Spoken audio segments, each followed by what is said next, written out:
Саламатсыз, урматтуу теле көрүүчү. Сиз Ош ТВ телеканалында негизги маселе программасын көрүп баштадыңыз. Бүгүн биз Кара Суу районундагы жасалган иштер жана алдыда пландалган иштери боюнча талкуу жүргүзөбүз. Ал эми биздин суроолорго жооп берүү үчүн Кара Суу районунун акиминин орун басары Айжан Куланова эжекебиз келген. Саламатсызбы? Студиябызга кош келипсиз. Убактыңызды ажыратып келгениңизге ыраазычылык билдиребиз. Алгачкы эле суроо, азыркы учурда жыл жыйынтыгын чыгарып атасыздар. Анан кийин биринчи эле ушул райондо жасалган иштер боюнча токтолсоңуз, анан канча социалдык объектине азыр эң эле актуалдуу болуп атпайбы?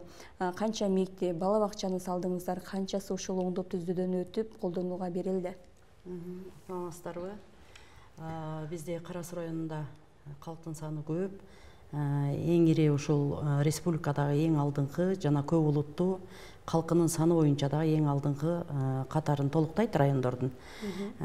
Бизде ийгиликтүү иштер, алгылыктуу иштер арбын болду. 2024 жылы 3 мектеп ачылды. Алар Башбулак айыл өкмөтүндөгү Шамырбеков атындагы орто мектеби, 30 Адыр айыл өкмөтүндөгү Мамасалы Тешебаев атындагы орто мектеби жана Ынтымак айыл өкмөтүндөгү Каныбек Абдылдаев атындагы орто мектептери толук курулуп бүтүп пайдаланууга берилди. Ошондой эле жалпы район боюнча 128 мектеп бар. Анын ичинен 19 мектеби жеке менчик мектептер. Ал эми мектепке чейинки билим берүү мекемелерине дагы бизде абдан чоң көңүл бурулуп жатат. Жалпы 154 мектепке чейинки мекемеси иштейт. Ошондой эле 3 жеке менчик бала бакчалары курулуп ачылды демөөрчүлөрдүн эсебинен. Ошондой эле 21 кыска мөөнөттүү 3 сааттык бала бакчалар ачылды. Азыр дагы учурда бир 14 бала бакча кыска мөөнөттүү болуп ачылуу алдында турат. Бул бүткүл дүйнөлүк ошол билим берүү долбоорунун эсебинен ремонттолуп, ошо бош турган имараттарды кайрадан реконструкцияланып, ушул даярдалып жатат. Себеби дегенде 3 сааттык бала бакча дегенибиз, 3 сааттык бала бакчада балдар уктабайт, тамактанышпайт. Бир гана ушул программа боюнча, атайын программа боюнча окуп, үйрөнүп, ошол бакчага адаптацияланышат. Азыр ушундай жакшы 21 бала бакча өз ишин алып барып атат. Андан сырткары мамлекет тарабынан мамлекеттик акселератор программасынын алкагында 6 бала бакчабыз ачылды. Бул деген атайын салык кызматынан ИП ачып, жеке ишкерликти өнүктүрөм деген каалоочу жеке ишкерлер ачкан. Муну дагы абдан жакшы иш алып барылып атат. Бул боюнча дагы бакчалар менен камтуу дагы абдан жакшы жолго коюлган. Ошондо райондо канча бала ушул бакчага барып атат? Анан канчасы ушу үй шартында? Бизде жалпы эле ушул балдар бакчасы бир мамлекеттик бала бакча бар, 107 муниципалдык бала бакча бар, 19 жеке менчик бала бакча бар. Буларга ушул камтуу азыр 154 бала бакчада 16880 тарбиялануучу балдар бар. Ал эми ушул бала бакчага тартылбагандагы балдарыбыз албетте бар. Мамлекеттин ушул берген атайын мыйзамга ылайык электрондук кезекте турушат. Мыйзам боюнча кабыл алынышат, бош орундар болсо. Быйылкы 2025 жылы бизде ушул мектепке чейинки билим берүүнү өркүндөтүү жана калган ушул кезекте турган балдарды дагы бала бакчага тартуу боюнча чоң ийгиликтүү иштерди аткарууну пландап жатабыз. Быйылкы жылы ушул сиздер жасаган иштердин эң алдыңкысы деп айтсак болот. Жаңы Барак айылын түптөп алдыңыздар. Ошол эле учурда алардын азыркы учурдагы жашоосу кандай, анан алардын баягы социалдык көйгөйлөрү чечилгенби? Кыргыз Республикасынын президентинин демилгеси менен бул жерде азыр Ала Тоо айыл өкмөтү болуп калды. Ала Тоо айыл өкмөтүнүн жаңы Барак, мурда Барак айылы болгон. Ал эми кийин биздин Кыргызстанга көчүрүлүп чыккандан кийин жаңы Барак деген айыл аталышын берип, атайын ушул айыл жаңы Барак айылы деп аталды. 101 турак жай заман талабына ылайык курулуп, баардык шарттары менен азыркы күндө 101 үйдө ушул жаңы Барак айылынан көчүрүлүп келген тургундар жашап жатышат. Бул жерде интернет желеси киргизилген, свет, жарыктандыруу, көрктөндүрүү, жолдор асфальттанган, маршруттук каттамдар жүргүзүлгөн, бардык шарттар түзүлгөн. Үйлөрүндө жылуулуктардын бардыгы бар. Ал эми мектеп, бала бакча, медициналык тейлөө боюнча коңшулаш Акташ айылында атайын ФАП бар. 1 километр, 1,5 километр чыгат. Атайын маршруттук каттамдар бар. Ал жерде Шеркулук деген мектеп бар, бала бакча бар, 2 бала бакча. Ошуга азырынча ошол жерге барышат. Ал эми келечекте бул Жаңы Барак айылына бала бакча, мектеп, ФАП, ошондой эле мечит жана көп кабаттуу турак үйлөр куруу жагы пландалып, алды социалдык объектилерден курууну баштады азыр. Азыр эч кандай көйгөйлүү маселе жок. Кече Кара Суу райондук мамлекеттик администрациянын башчысы Аким Табалдыев Канат Касенович өзү иш сапары менен жаңы жыл алдында барып, ошол жерде Жаңы Барак айылынын жаш наристелерин өзү куттуктап, ошо азык түлүк салынган, таттуулар салынган белектерин берип кайтты. Алардын баягындай документ алуу иштери мындай жолго коюлганбы? Бардыгы эле ошол мындай тоскоолдуктар жокпу? Жок, тоскоолдуктар жок. Буга чейин эле аларды боюнча биз мындай көзөмөлдөн чыккан эмес. Бул айылдагы жашоочулар мындай өзгөчө көзөмөлдө болушкан. Документация иштеринен пенсия, пособие жана башка ушундай бир паспорт алуу, туулгандыгы тууралуу көйлүктөрүн алуу, турмуш кургандардын ЗАГС көйлүктөрүн алуу боюнча эч кандай бир көйгөйлүү маселелер жок, жаралбайт. Ушул жакында эле салык кызматынын төрагасы келип, Кара Суу районундагы ушул базардагы соодагерлер менен жолугуп кетти. Ошол учурда баягы салыктын төлөнүүсү жаңы эрежелери боюнча да түшүндүрүү иштерин жүргүздү. Ал жерде дагы кандай маселелер көтөрүлдү? Анан кийин соодагерлер өздөрүнүн ойлорун айта алыштыбы? Кыргыз Республикасынын салык кызматынын төрагасы Шыкмаматов Алмамбет Насырканович Кара Суу районуна 14 январь күнү келди. Мында Кара Суу райондук мамлекеттик администрациянын чоң жыйындар залында жалпы эл менен, ошондой эле ишкерликти жүргүзүп жаткан жеке ишкерлер менен, ошондой эле салык кызматкерлери менен жолугушту. Андан кийинки иш сапардын экинчи бөлүгүндө Кара Суу борбордук базарына барып, жеке ишкерлер менен жолукту. Муну бардык массалык маалымат каражаттары аркылуу чагылдырылды, көрсөңүздөр керек. Жалпы эл көрдү деп ойлойм. Ошол жерде өзүңүздөр көргөндөй жеке ишкерлер өзүнүн оюн эркин айтышты, кандай тоскоолдуктар болуп атат, салык кызматкерлери тарабынан кандай жардамдар болуп атат, түшүндүрүү иштери кандай жүрүп атат. Жаңы чыккан мына президентибиздин салыкты ошо өзгөртүү киргизүү боюнча, салык кодексине, мыйзамына өзгөртүү киргизүү боюнча чыгарылган жарлыгынын кандай таасирлери болуп атат, бул боюнча алар өз ойлорун эркин айтышты. Ошондой эле мен ойлойм, ушул Кара Суу райондук ошол салык башкармалыгы тарабынан ушул резервтерди тартуу, ошондой эле көмүскө экономиканы ачыкка чыгаруу, ошондой эле ушул жеке субъектилердин иштерине, ишкерлерге ушул СФ, ККМ жана ЭТТН боюнча түшүндүрүү иштерин жүргүзүү максатында күндүр түндүр иштеп жатышат. Ар бир ушул буга чейин 4 жолу чоң жолугушуу, 2 жолу тегереги стол жана ар бир күнү салык кызматкерлери, бирден салык кызматкерлери ар бир ряд боюнча ушул ишкерлер менен жолугушууну өткөрүп, түшүндүрүү иштерин жүргүзүп атат. Буга чейин дагы албетте түшүнбөстүктөр болгон, ККМ башталганда. Азыр бардык неме тарабынан алып караганда, мындай Кара Суу райондук Адилбек Султанов атындагы ички иштер бөлүмүнүн дагы 10 бөлүмү бул боюнча атайын өздөрүнүн тиешелүү компенсация немесине, функционалдык милдетине ылайык иш жүргүзүп атышат. Ошондо мындай неме жок, эч кандай нааразычылыктар же болбосо ушул салык боюнча түшүнбөстүктөр же болбосо ошо тоскоолдуктар болбой атканын мурдагыдай эле жай турмуш жүрүп атат. Соодагерлердин иши мурдагыдай эле жүргүзүлүп атат. Жакшы эле. Ошол эле учурда баягы 2024 жылы баягы жер салыгына болгон мораторий 2030 жылга чейин узартылды да. Анан бул ошол жергиликтүү бийликтин баягы салык чогултуп калгансына мындай тоскоолдук болуп калбайбы, баягы азайып калбайбы деген ойда? Жок. Мына ушул кечеги Алмамбет Насыркановичтин келиши дагы ушул жарлыктын, ушул мыйзамдын өзгөртүүгө киргизилиши боюнча жеринде ошо эл менен түшүндүрүү иштерин жүргүзүү максатында келди.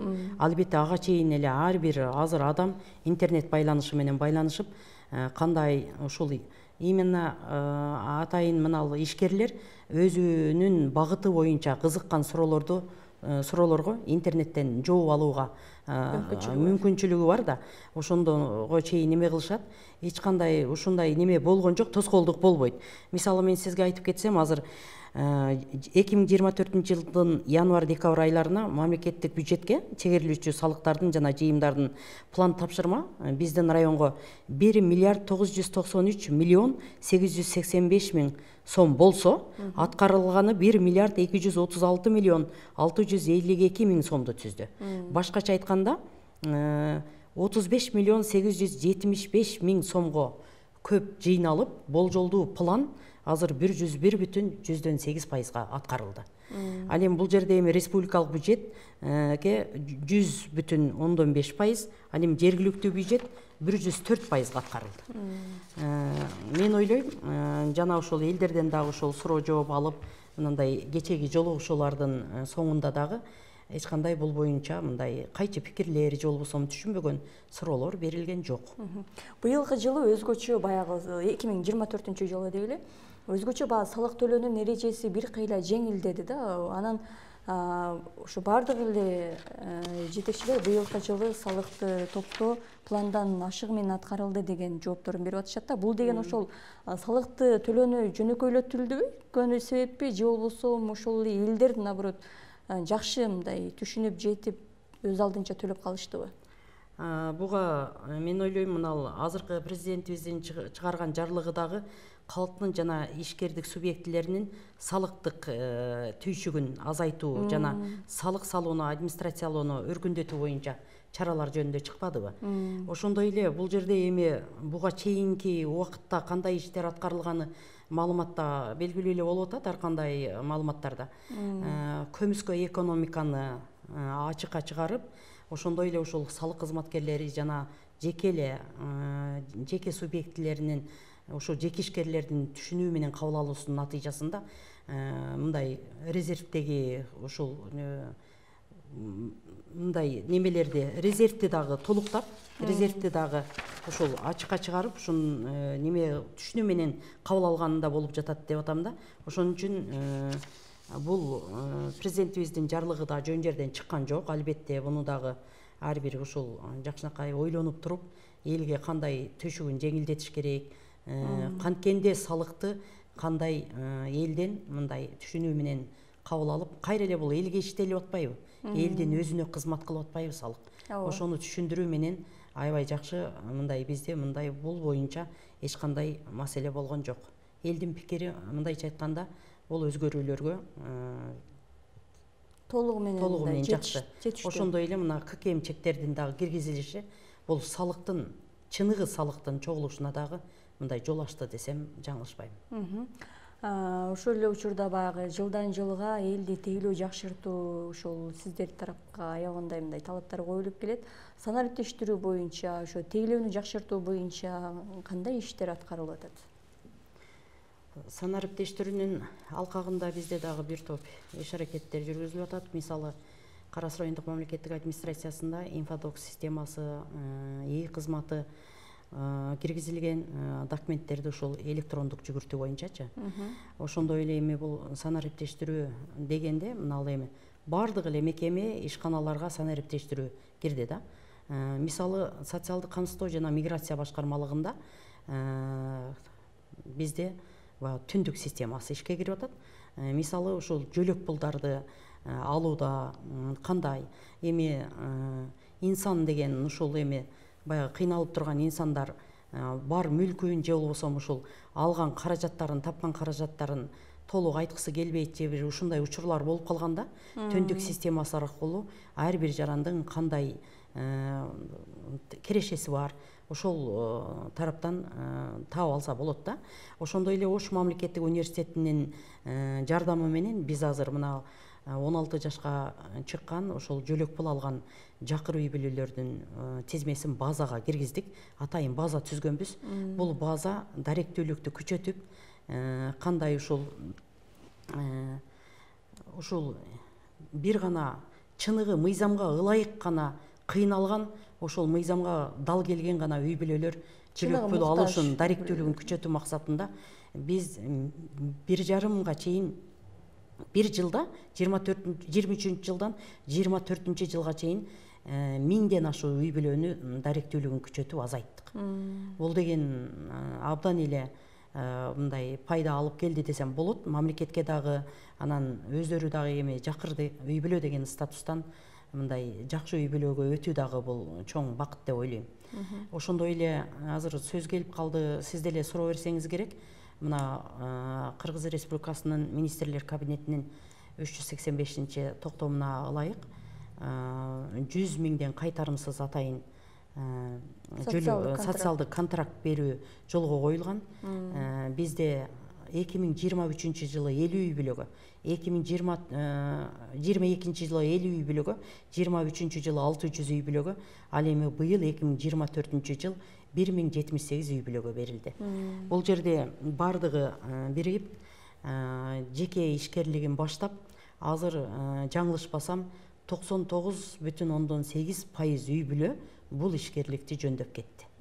Ичинен эми албетте биздин Тоолуу район, ошол биздин мал чарбасына ыктаган район болгон үчүн көпчүлүгү эми мал чарбасын, майда жандыктарды, ошол сүт багытындагы уйларды алуу менен алектеништи. Бирок биз мониторинг кылган мезгилде, биз убактылуу комиссия бар бизде администрацияда. Мониторинг кылган мезгилибизде ушул тигүү сектерин ачкандар, же болбосо тамак аш жасагандар, же болбосо суусундук даярдап чыгаргандар, же такси кызматын жасаган ишкерлер, булар кирешени көбүрөөк таап атат. Мал чарбасына караганда буларда киреше абдан чоң. Эми 2 балага 2,5 миңдей акча алгандан көрө, ал 1 айлык пособияны bir күндө тапкан үй бүлөлөр бар да. Абдан чоң кирешеге чыгып атышат азыр. Мамлекет үчүн бул өтө мамлекетке ыраазычылыктарын билдиришет бул үй бүлөлөр. Мындайча айтканда, жакыр үй бүлө деген статустан ишкер үй бүлө деген статуска өтүштү булар. Абдан сонун өздөрүнө дагы абдан ушул мамлекетке абдан ыраазычылыктарын айтышып, азыр ишкерлигин кеңейткендер бар. Кээ биркилери кол астына иштейте турган жумушчуларды да жумуш ордун түзүп аткандагы учурлар пайда боло баштады да. Былтыркы ошол 22-23 жылы алгандар азыр бутуна тура башташты. Ошол ишкерлик баштагандардын басымдуусу кайсы тармактар көбүнчө? Өнөр жай тармагын көбүрөөк тандашабы, же чакандай тигүү багытында көздөшөбү? Ишкерликти баштагандардын көпчүлүгү басымдуусу бизде мал чарбачылыгы менен. Себеби ушул бая айтып өттүм, ошол мындай биринчи ишкерликти баштаган адамдарда бир коркунуч болот экен да. Бул эгерде мындан башка ишти баштап алсам, артка кетип калбаймбы, же болбосо бул ишти жасай албай ушул 100 миңдин жоопкерчилигин тартып калбаймбы деген мындай бир коркунучтар болду да. Бирок биз ага чейин ошол 100 миң келгенге чейин атайын мамлекет тарабынан берилген тапшырмага ылайык окутууларды жүргүздүк. Бизнес планды түзгөндү үйрөттүк, кандай жасаса болот, ушулардын баарын үйрөттүк. Бирок биз бир эле ушул мамлекеттен келген 100 миңди ошол жакыр үй бүлөгө берип эле карап турбастан, Кара Суу райондук мамлекеттик администрация, жергиликтүү өз алдынча башкаруу органдары, тиешелүү мекеме ишканалар жапа-тырмак жардам берип, алар деген көпчүлүгү 90% мындай жакыр үй бүлө болуп эсептелет. Чындыгында аз камсыз болгон үй бүлөлөр, ошон үчүн мал алгандарына, малканаларын оңдоп түзөөгө, жем чөбүнө жардам берип, ал эми малдарынын ала турган эмдөөлөрү мамлекет тарабынан акысыз атайын ошол малдарына биркалар тагылып, базага киргизилген. Ар бир социалдык контракттын ээси алган мал базада кириштелип турат да. Бардык ушуга көмөктөшүп, жакындан жардам берип атабыз. Биз эми бир 2-3 жыл бул үй бүлөлөрдү колдоп жөлөп турсак, буюрса булар өзүн мындай алдыга сүдүрөп кетет да. Жакшы ишкерликти. мыкты ишкер, ушундай бир чоң бизнесменге чейинки бара турган үй бүлөлөрүбүз бар да мониторинг боюнча. Жакында эле ошол бардык эле анда ата энелерге колдоо болуш керек бул мыйзам. Баягы тоолуу аймактардагы көп балалуу үй бүлөлөргө дагы 100 000 сомдон 2 миллион сомго чейинки мамлекеттин ушул бир стимул боло турган программасы, мыйзамы болуп атат да. Ушул боюнча сиздер кандай түшүндүрүү иштерин жүргүзүп атасыздар? Анткени 4 балалуу болгондорго 100 000, 6 балалуу болгондорго деп анан 10 балалуу болгондорго 2 миллионго чейин каражат каралды да. Бизге атайынымдай изилдөөлөр боюнча бир күндө 12-ден 15-ке чейин бала төрөлөт, төрөт үйлөрүндө. Жылына 3,5 миң 4 миңге чейин бала төрөлөт. Бизде Кара Суу районунда бир жакшы бир самалык десем дагы болот. 3 жолу 3 эм төрөлдү. 3 эмден 3 жолу төрөлдү. Быйыл эле 2024 жылы. Ал эми 6, 7, 8 жолу эгиз балдар төрөлдү. Абдан чоң самалык, калктын санынын өсүшү, бул мамлекет тарабынан дагы ушул элибиздин ар тараптан өнүгүшүнө жана калкыбыздын санынын дагы мындан ары дагы көбөйүшүнө жасап аткан далалаты деп туура түшүндүрдүк. Ал эми ушул боюнча дагы эми жаш энелер менен маектерди өткөрдүк. Төрөт жашындагы энелер каттоодо турат, албетте. Өзүңүз билгендей эми азыркы жашоодо эненин өмүрү абдан кымбат. Ошондуктан мындай төрөт жашында ден соолугу ошолго туура келе турган энелерди төрөп, көптөн төрөп, мамлекетибиз ушул мамлекетибиздин башкы байлыгы эл деп ойлойм. Ал эми көптөгөн суроолор болду. Ал эми ушул атайын бир тарифтер чыкканга чейин бизде деле түшүндүрүү иштери негизинен жүргүзүлдү. Ошол эле учурда билим берүү тармагына токтоло турган болсок, быйылкы жылы ушул жалпы тестирлөөдөн балдардын ийгиликтери, окуучулардын ийгиликтери кандай болду? Анан алар тараптан сиздерден колдоо кандай болуп атат?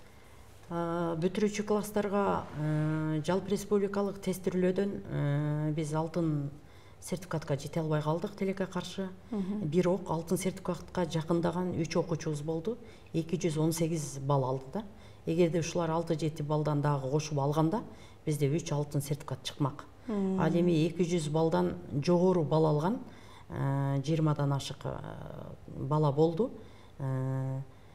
Мындай окутуу, даярдоо, ата энелер тарабынан түшүнүү менен кабыл алуу, жалпы республикалык тестирлөөнүн жыйынтыгы кандай жемишин бере турганын ата энелер түшүнүп жеткен. Быйыл буюрса дагы бир 6 окуу борбор менен иштешип атабыз. Андан сырткары биз өзүбүздүн мугалимдерди, мектептеги күчтүү математика, кыргыз тили мугалимдерин окутууну колго алып, ошо акимдин демилгеси менен Ош мамлекеттик университетин менен биргеликте ошол мамлекеттик университеттен, Ош мамлекеттик университетинен курстан өтүштү, атайын сертификаттарды алышты. Биз бир 60-70 мугалимди окуттук. Азыр эми ошолорду биринчи мугалимди даярдасак, жалпы республикалык тестирлөөнүн тапшырмасына мугалимдер окуучуларды даярдайт деген үмүттө. Эми окуу борборлорго эле таянып отурбастан ошо өзүбүздүн мугалимдер, себеби дегенде өзүнүн мугалими даярдаса, ал мугалим окуучунун психологиясын, физиологиясын, мүнөзүн билет дегендей, максаттарын билет дегендей, ушундай максатта биз даярдадык. Ал эми алтын тамга артыкчылык аттестатына дагы бизден атайын талапкерлер тапшырып, 2 гана алтын тамганын ээси чыкты. Бул деген дагы эми биздин чоң район үчүн бул аздык кылат, албетте. Быйыл дагы алтын тамга артыкчылык аттестатына даярдануу жүрүп жатат. Үмүт кылып атабыз, быйыл дагы жакшы жетишкендиктер болот деп. Ошондой эле предметтик олимпиадалар болуп атат. Бул аймактарда атайын айыл өкмөттөрдүн арасындагы мектептерде болуп өттү. Жакында февралдын орто чендеринде райондук тур өтөт. Ошол эле кайра эле февраль ичи областтык тур өтөт. Областтык турунан кийин тандалган окуучуларыбыз буюрса республикалык турга барып катышышат. Республикада ошол 1-2, 3 орунду багындыра турган бүтүрүүчүлөрдү даярдоонун алдында турабыз. Азыр даярдыктар көрүлүп атат. Буюрса бул олимпиададан дагы үмүттөрүбүз бар. Ушул эле учурда баягы быйылкы жылы декабрга чейин үйлөрдүн жана жеке менчик жерлердин документтерин тактоо боюнча дагы иш алып бардыңыздар. Негизи эле ал толук кандуу аягына чыкты. Бул боюнча элдер кандай өздөрүнүн аракеттерин жасаганга жетишип алышты? Камсыздандыруу боюнча да. Камсыздандыруу боюнча бизде 24-жылы ичинде 14.182 турак жайды камсыздандыруу планы берилген. Башкача айтканда 30%га жетишибиз керек эле. Биз 24-жылы бул берилген планды 19.521 турак жайды камсыздандырып, планды 30% эмес 41,3%га аткардык.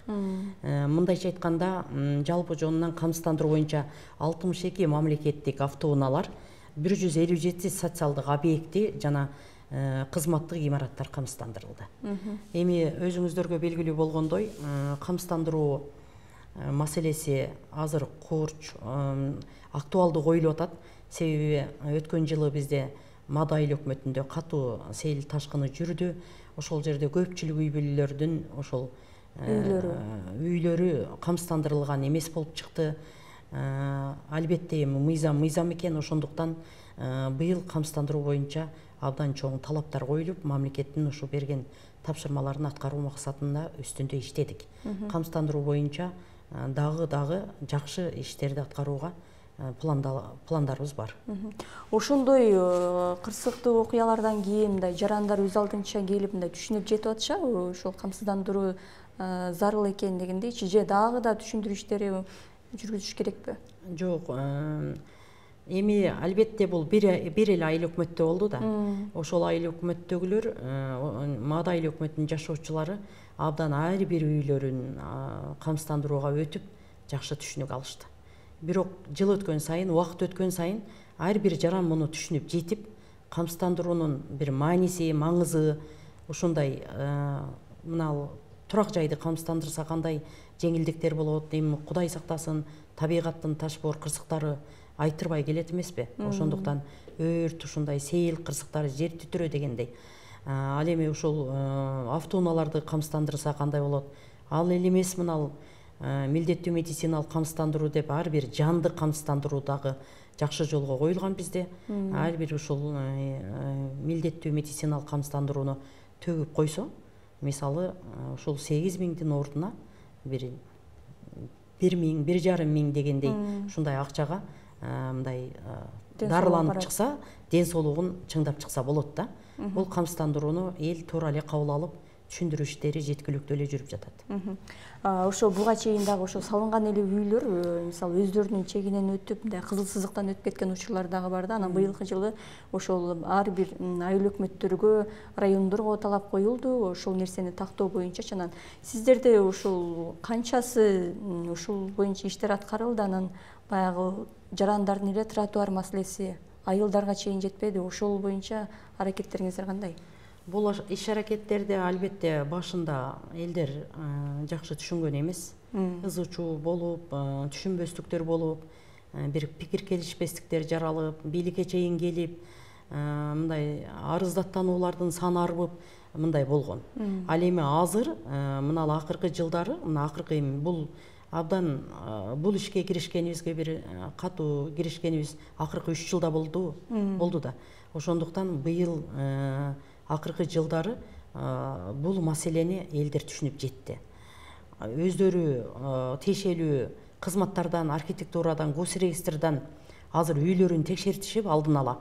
Же болбосо салып алган баягындай соода точкалары болсо, же болбосо бир мал сарайлар болсо, ушул мыйзамдуу эле турабы? Алардын мурда кызыл китеби болгон албетте. Бирок ошолор дагы мыйзамсыз берилип калган да. Ошолордун баардыгын текшерүүдөн өткөрүшүп, элдер түшүнүп жетип, буга азыр эми мындай түшүнбөгөн маселе жок да. Азыр эми албетте дагы мыйзамсыз курулган курулуштар бар. Бул боюнча атайын райондо түзүлгөн комиссия өз ишин алып барып атат. Быйылкы 2025 жылы бул иштердин аягына чыгабыз деген планыбыз бар. Акыркы суроо болсун, быйылкы жылы дагы көбүнчө ушул социалдык маселелерди чечкенге багыт алыпсыздар. Анан дагы кандай пландарыңыздар бар? бир сүйүнүчтүү кабар менен айтайын. 1935 жылы түзүлгөн Кара Суу району. Тактап айтканда быйыл 2025 жылы районубуздун түзүлгөндүгүнүн 90 жылдык мааракесин белгилөө алдында турабыз. Албетте буга райондун акими өзүнүн демилгеси менен абдан жакшы чоң иш-чараларды мерчемдеди. 90 жылдыкка 90 аталыштагы 90 түрдүү чоң иш-чара өтөт. 90 объекти ачылат. Албетте бул ар түрдүү объектилер, социалдык объектилер бар, мекеме ишканалар бар. Ошол 90 түрдүү объекти ачылат. Бул негизги белгилене турган маареке күз айларына мерчемделип атат, октябрь айларына. Ал арада мына январь айынан баштап туруп ушу иш-чаралар, анан ачылыштар, объектилерди ачуу, капсулаларды салуу бүткөрүлгөн ушул пландар боюнча ушул иш план боюнча атайын иштер кетет. Бул боюнча баардык ушул бийлик бутактары дагы колдоп, жакшы маанайларын, жакшы кабарларды угуп атабыз. Буюрса эл менен, коңшулаш район менен, облус менен, жетекчилер менен биргеликте бул мааракебизди жогорку деңгээлде өткөрөбүз деген пландарыбыз бар. Рахмат. Урматтуу теле көрүүчүлөр, биз эфирде жыйынтыктайбыз. Бүгүнкү биздин темада Кара Суу районунда жасалган иштер боюнча талкуу жүргүздүк. Биздин суроого Кара Суу районунун акиминин орун басары Айжан Куланова эжекебиз келди. Келгениңизге сизге чоң рахмат билдиребиз. Ал эми студияда мен Гүлшайыр Талантбек кызы кызмат кылдым. Ош ТВ телеканалынын эфирдик убактысы улантылат.